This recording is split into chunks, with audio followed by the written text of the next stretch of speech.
Na kokai kozanga événement te pota mona mona ki invitation na lobby il faut na koma. Na kokoma kaka te parce que nazali ministre éducation.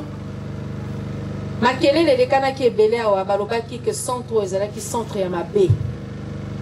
Balobaki ba séquestra ki bana ba mineur bazali awa.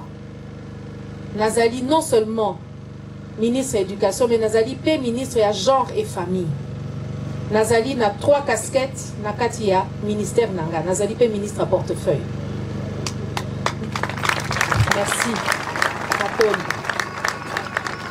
Il fallait na ya na mona makambo ezali koleka nawa parce que tango nazalaki na mobembo nazalaki te équipe nanga yaki awa bazali awa bayaki po ba kosala ba enquête na ministre na biso ya justice. Makambo ya mabe ezalaki mingi awa. Belelo na lobby na sukoli maloba wana po yango tenga na kuti awa.